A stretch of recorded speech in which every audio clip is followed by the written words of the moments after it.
সুখ আর অভিজ্ঞতা, এই দুই জীবনে একসাথে কখনোই আসে না। মনে রাখবেন, যেখানে সুখ থাকে সেখানে অভিজ্ঞতা থাকে না। আর যখন এই সুখ আমাদের জীবন থেকে দূরে চলে যায়, তখন আমাদের জীবনে আসে এই অভিজ্ঞতা। পরমাত্মা, প্রকৃতি, নিয়তি এই অভিজ্ঞতাকে আমাদের জীবনে পাঠান, যাতে আমরা একটা অত্যন্ত গুরুত্বপূর্ণ শিক্ষা, একটা জ্ঞান প্রাপ্ত করতে পারি। এই অভিজ্ঞতা আমাদের শেখায় যে অতীতে এমন কি হয়েছিল যা আমাদের করা উচিত হয়নি। আমাদের শেখায় ভবিষ্যতে এমন কি আছে যা আমাদের করা উচিত আর কি করা উচিত নয়।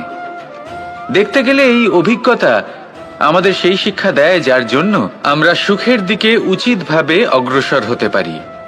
সেই জন্য জীবনে যখনই দুঃখ আসবে, দুঃখের এই সময় আসবে, তখন হতাশ হবেন না। বোঝার চেষ্টা করুন এই পরিস্থিতি কেন এসেছে, কি শিক্ষা দিতে এসেছে। যদি আপনি সেই জ্ঞান লাভ করেন, সুখের পথে অগ্রসর হন, তাও উচিত রূপে, তাহলে এই অভিজ্ঞতার উদ্দেশ্য পূরণ হয়ে যায়। আমরা যখনই কোনো গাছের চারা রোপণ করি তখন সবার আগে পরীক্ষা করে দেখি রাধা রাধা যে যেখানে আমরা চারা রোপণ করতে চলেছি সেখানকার মাটি আদৌ উর্বর কিনা, সেই মাটি সেই চারাকে বাড়তে সাহায্য করবে কিনা। যখন একটা চারা রোপণের আগে আমরা এত কিছু ভাবতে পারি, তাহলে কাউকে বিশ্বাস করার আগে আমরা কেন ভাবি না? কারোর জন্য হয়তো ভাগ্য। জীবনে কখনো এই বিশ্বাসরূপী চারা কোথাও রোপণ করার আগে দেখতে গেলে এই ধন বোঝার চেষ্টা করুন হয়তো সবার জন্যই যে যার অত্যন্ত উপর আপনি প্রয়োজনীয় বিশ্বাস হয়ে করতে থাকে। চলেছেন সে কি আদৌ সেই জন্যই আপনার তো বিশ্বাসের মানুষ যোগ্য কি নিজের না। সমস্ত জীবন অতিবাহিত করে ভেবে এই দেখুন ধন সেই অর্জন ব্যক্তি করার জন্য। ভবিষ্যতে গিয়ে আপনার অনেক বিশ্বাস মানুষ এমনও ভাঙতে হয় পারে যাদের কিনা। সমস্ত জীবন এই এটাও ধন ভেবে অর্জন দেখুন যে করতেই যাকে কেটে যায়। আপনি বিশ্বাস করতে চলেছেন প্রত্যেক তাকে আপনি মানুষই বিশ্বাস চেষ্টা করলে করে নিজের জীবনের যেন তিনি উদ্দেশ্যে ধনী হন, আপনি যত অগ্রসর হতে সম্ভব পারবেন বেশি ধন কিনা। অর্জন করতে পারেন, সম্পন্ন আর তার থাকতে জন্য পারেন। প্রয়োজন সঠিক সিদ্ধান্ত, আর তা হবে পরখ নাই বা করা, কেন? কারণ কোনটা এটাই হলো উচিত এমন কোনটা এক অনুচিত বস্তু সেটা বোঝা। যা আর তাতে আদান, প্রদান, এমন তাতে নানান কিন্তু আপনি কাজে আসে। সন্দেহবাতিক হবেন না, চেষ্টা তো তাতে সব মানুষই আপনি করে। আরো নিপুণ হয়ে উঠবেন। ধন অর্জন সব তাই যদি মানুষ আপনি করতে নিপুণ পারে না। হয়ে উঠতে চান তাহলে বোঝার চেষ্টা করুন, কারণ- পরখ করে দেখুন, কারণ হলো কোনটা এটাই উচিত কোনটা অনুচিত বুঝুন। আর যে বিশ্বাস মানুষ তখনই ভাবেন করুন যে তার কাছে কিছু ধন যখন এলে আপনি তারপর 100% তিনি নিশ্চিত কিছু করে হবেন যে দেখাবেন। সে বিশ্বাসের যোগ্য। আর ধন ভাবে যদি আসুন আমার মানুষ সাথে কিছু করে ভালোবেসে দেখান, বলুন, তাহলে আমি তার কাছে আসব। রাধা রাধা। রাধা কখনো কখনো আমার জন্য করে দেন। বড়ই সুগন্ধি আতর নিয়ে আসে, এমন শ্রেষ্ঠ কাজ পারিজাত করে ফুলের দেখান, মালা নিয়ে আসে আমার নিজেই প্রসাধন আপনার করবে কাছে বলে, ছুটে আসে। এবং আমার যদি সব আপনি থেকে ধন বেশি লাভের প্রিয় আশায় মাখন ছুটেন, তাহলে নিজে হাতে আপনি বানিয়ে আনে সন্তোষ ভাব হারিয়ে ফেলবেন। আমাকে নিজে হাতে খাইয়ে কিন্তু দেবে এই বলে, সম্পত্তি যদি সবকিছু আপনার আমাকে কাছে প্রসন্ন ছুটে করবে আসে, বলে।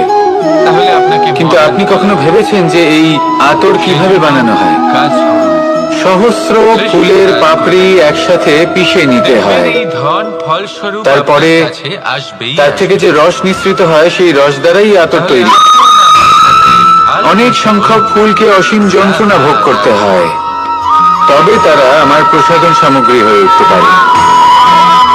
দুধ থেকে মাখন তৈরি করার জন্য আজকাল আপনি কতটা দেখে পরিমাণ থাকবেন যে মন্থন মা সহ্য বাবা করতে হয় সেটা আপনি জানেন। সন্তানকে ভালোবাসেন তা নয়, ঠিক তাদের সেই রকমই মধ্যেও জড়িয়ে পড়েন। হলো আমাদের জীবন। বিদ্যালয়ে যখন পাঠান তখন সমস্ত বিপদও সুযোগ আসে, সুবিধা দিয়েই কঠিন পাঠান। পরিস্থিতিও আসে। চেষ্টা করেন যে সবসময় এর যেন সম্মুখীন সন্তান হতে তাদের শিখুন। চোখের সামনেই থাকে। মনে রাখবেন আপনি হলেন সেই কিন্তু দুধ ভুলে যাকে যান এক মন্থন অত্যন্ত সহ্য করতে হবে গুরুত্বপূর্ণ কথা। মাখন হয়ে যে ওঠার জন্য। সন্তানকে এক নতুন মনে রাখবেন আপনি হলেন দৃষ্টিভঙ্গি সেই দেওয়াই ফুলের হলো মতন তাদের কর্তব্য। যাদের পিষ্ট হতে হবে সুগন্ধি আতর হয়ে ওঠার জন্য, যাকে এই সংসার পছন্দ করে। গুরুকুলে পাঠানো হতো। কখনো কখনো জীবনে আপনার সাথে খারাপ শুধুমাত্র এই কারণে ঘটে যাতে আপনার শ্রেষ্ঠ রূপ এই সংসারের সামনে আসতে পারে।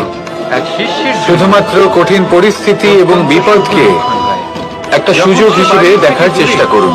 গৃহস্থের থেকে দূরে আপনার জন্য এই সংসার বদলে যাবে, সংসারকে দেখার দৃষ্টিভঙ্গি পাল্টে যাবে, আপনার ভাগ্য পাল্টে যাবে, আর এই মন প্রসন্ন হয়ে বলবে রাধা রাধা।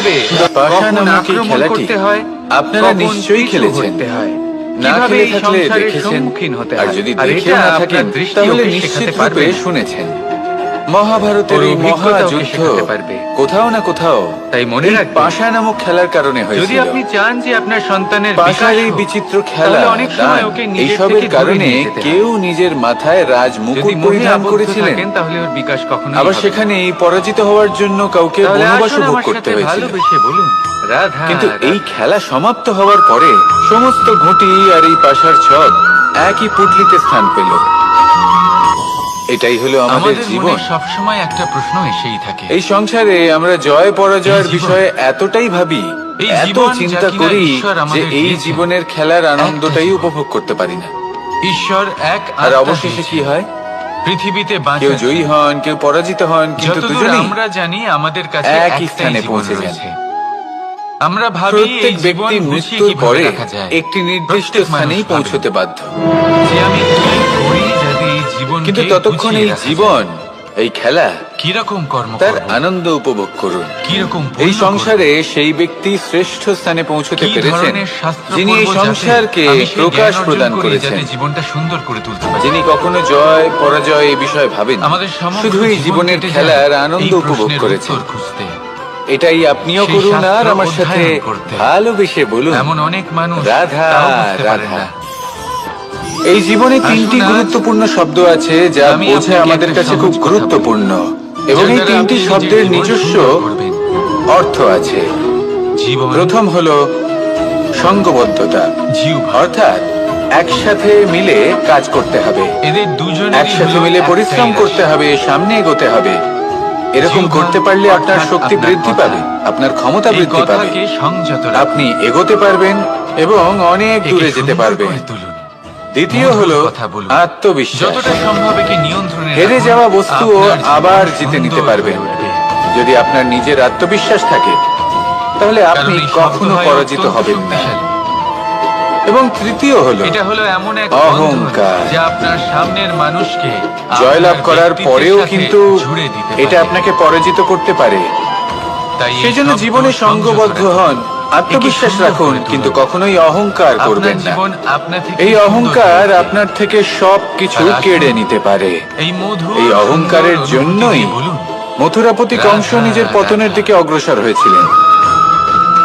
এই অহংকারকে ত্যাগ করুন আর আমার সাথে ভালোবেসে বলুন, রাধা কঠিন সময়, রাধা। সংকট, এই সংসারে সব বিপদ থেকে বেশি কার কঠিন জীবনে কাজ নেই? কোনটা? প্রত্যেকের কেউ বলবেন জীবনে যুদ্ধ আছে। করা, কিন্তু আমাকে একটা কথা বলুন, কেউ বলবেন ধন অর্জন যদি করা, নৌকায় ঢেউকে ভয় আবার কেউ পেতে বলবেন শুরু করে, জ্ঞান অর্জন তাহলে করা সাগর সবথেকে পার বেশি করবে কঠিন। কে? এবার প্রত্যেক ব্যক্তির নিজস্ব কখনো কোনো অভিজ্ঞতা ছোট্ট আছে, আর পিঁপড়েকে সেই দেখেছেন? অনুসারে যে তার আকারে নিজস্ব হয়তো একটা ছোট হতে উত্তর পারে, আছে। কিন্তু বড় শিক্ষা দিয়ে যায়। সাধারণভাবে দেখতে কিন্তু গেলে আমরা এই শিখি সংসারে সব থেকে কঠিন হলো এবার দেখুন একটা তপস্যা পিঁপড়েকে, করা। যে ভোজনের খোঁজে বাইরে বের অর্থাৎ হয়। সব একটা কিছু ছোট্ট ত্যাগ দানা করে তুলে নেয়। ছোট দানা তোলে, তপস্যায় কারণ তার নিজেকে থেকে বিলীন বেশি সে করে তুলতেই দেওয়া। পারবে না। সে দানা নিয়ে এবার চলতে এর শুরু থেকে করে। বেশি কঠিন কোনো এই দেওয়ালে সংসারে আর উঠে কি পড়ে বা হতে আবার পারে? পড়েও যায়। সেই দানা দূরে কোথাও একটা পড়ে যায়, এই তা আবার সংসারে, খোঁজে, এই তুলে সমাজে, নেয়, নিজের আবার চলতে পরিবারের মধ্যে পড়ে যায়, থেকেও আবার ওঠে, পড়ে যায়, ধৈর্য আবার ধরে ওঠে। সামনে সেই দানাটা অগ্রসর রেখে হওয়া, দেয়, আবার বেরিয়ে পড়ে এটা হলো ভোজনের সব খোঁজে। থেকে কঠিন কাজ। পরিশ্রম করতে থাকে, কারণ যখন কিন্তু আপনি তপস্যা করেন, হার মানে তখন না। সেখানে আপনার এই ধৈর্য শিক্ষাই ভাঙার তো মতো কেউ আমাদের থাকেন প্রাপ্ত না। করতে হবে। না কোনো বন্ধু, নিরন্তর না কোনো পরিশ্রম আত্মীয়, আর না কোনো নির্ভীক হয়ে শত্রু, কর্ম করে কেউ যেতে না। হবে। এটাই হলো সাফল্যের কিন্তু যখন মাধ্যম। আপনি এই সমাজে, এই এটাই পরিবারে হলো থাকেন, জয়ের মন্ত্র। কোনো না কোনো ব্যক্তি অচ্যুত এসে আপনার অজয় ধৈর্যের অস্ত্র। বাঁধ ভেঙে দেওয়ার ক্ষমতা রাখেন।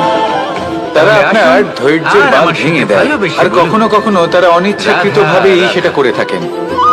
কারণ তাদের মানসিকতা আপনার থেকে আলাদা, তাদের কর্ম আপনার থেকে আলাদা, তাদের দৃষ্টিভঙ্গি আপনার থেকে আলাদা, জীবন যাপন আপনার থেকে আলাদা। সেক্ষেত্রে আপনি এই ধৈর্যচ্যুত হন, জীবন আসলে কি? প্রসন্নতা আপনার থেকে ছিনিয়ে নেওয়া হয়। সেই জন্য এই সংসারে, এই পরিবারের প্রশ্ন থেকেও সবার ধৈর্য মনেই ধরে এসেছে। সামনে অগ্রসর হওয়া সবার কোনো মনে এই পর্বতের শিখরে গিয়ে প্রশ্নের তপস্যা জন্যই করার চিন্তিত। থেকেও অনেক বেশি কঠিন। আর যে এই ব্যক্তি জীবন আসলে কি?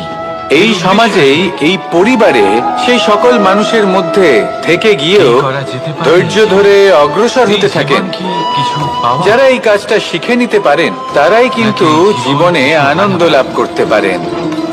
এই ধৈর্যই শেষে জীবন কি আসলে আপনার সেটাই জীবনে যেখানে প্রসন্নতা আমাদের বহন করে পরবর্তী আনবে। খোঁজ করা উচিত? তাই ধৈর্য ধরে জীবনের নাকি পথে আমাদের অগ্রসর ধাবিত হন করা আর উচিত আমার নিজেদের সাথে স্বপ্নের ভালোবেসে বলুন, রাধা জীবন রাধা। আসলে কি?